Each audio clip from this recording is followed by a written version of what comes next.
ଜୟ ଜଗନ୍ନାଥ ବନ୍ଧୁଗଣ। 2026 ମାର୍ଚ୍ଚ ମାସରେ ବଦଳିବାକୁ ଯାଉଛି ଗ୍ରହମାନଙ୍କ ଚଳନ ଏବଂ ଏହି ଗ୍ରହ ପରିବର୍ତ୍ତନ ଯୋଗୁଁ 12ଟି ରାଶି ମଧ୍ୟରୁ 4ଟି ରାଶି ଭାଗ୍ୟଶାଳୀ ରାଶିଙ୍କର ଭାଗ୍ୟ ସମ୍ପୂର୍ଣ୍ଣ ଭାବେ ବଦଳିବାକୁ ଯାଉଛି।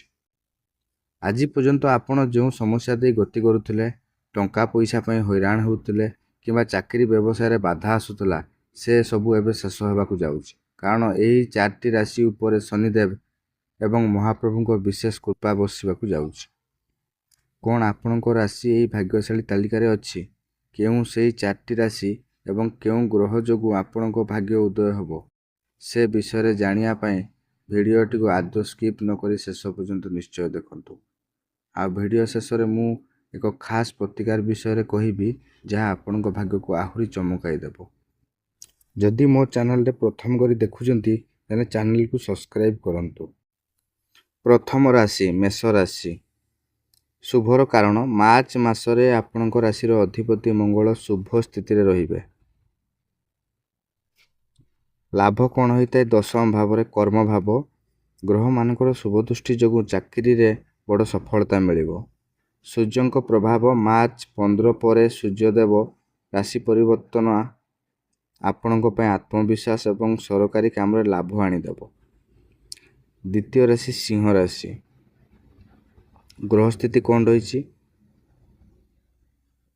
ଆପଣଙ୍କ ରାଶି ଅଧିପତି ସୂର୍ଯ୍ୟ ଏହି ମାସରେ ବହୁତ ବଳବାନ ରହିବେ। କ'ଣ ଲାଭ ହେବ?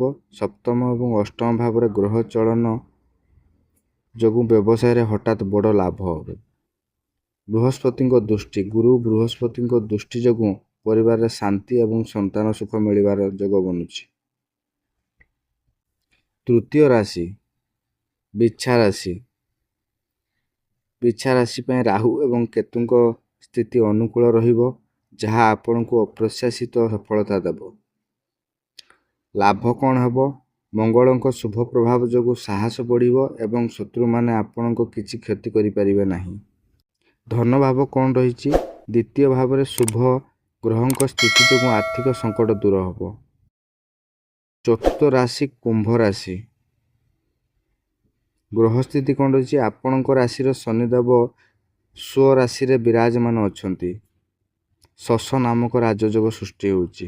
ଲାଭ କ'ଣ ହେବ? ମାର୍ଚ୍ଚ ମାସରେ ଶନିଦେବଙ୍କ ଉଦୟ ହେବା ଫଳରେ ଆପଣଙ୍କର ଦୀର୍ଘ ଦିନରୁ ଅଟକି ରହିଥିବା କାମ ପୂରଣ ହେବ। ଶୁକ୍ରଙ୍କ ସ୍ଥିତି କ'ଣ ରହିଛି?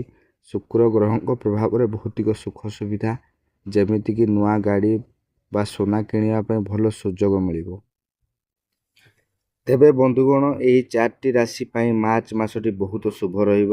କିନ୍ତୁ ମନେ ରଖନ୍ତୁ, ଭାଗ୍ୟ ଯେତିକି ବେଳେ ସାଥ ଦିଏ, ସେତେବେଳେ ଆପଣଙ୍କ ସଠିକ୍ କର୍ମ କରନ୍ତି।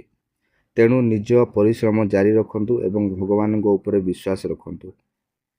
ଭିଡ଼ିଓଟି ଭଲ ଲାଗିଲେ ଗୋଟିଏ ଲାଇକ୍ କରନ୍ତୁ ଏବଂ ଆପଣଙ୍କ ସାଙ୍ଗସାଥି ଓ ପରିବାର ସହିତ ଏହାକୁ ସେୟାର କରନ୍ତୁ, ଯାହାଦ୍ୱାରା ସେମାନେ ମଧ୍ୟ ଏହାର ଲାଭ ଉଠାଇ ପାରିବେ। ଏମିତି ଆହୁରି ଅନେକ ଭାଗ୍ୟଫଳ ଏବଂ ଜ୍ୟୋତିଷ ସମ୍ବନ୍ଧୀୟ ଭିଡ଼ିଓ ଦେଖିବା ପାଇଁ ଆମ ଚ୍ୟାନେଲକୁ ଏବେ ହିଁ ସବସ୍କ୍ରାଇବ୍ କରି ପାଖରେ ଥିବା ବେଲ୍ ଆଇକନ୍କୁ ଦବାଇ ଦିଅନ୍ତୁ। ରହୁଛି, ପୁଣି ଦେଖା ହେବ ଆଉ ଏକ ନୂଆ ଭିଡ଼ିଓରେ। ସମସ୍ତଙ୍କର ମଙ୍ଗଳ ହେଉ। ଜୟ ଜଗନ୍ନାଥ।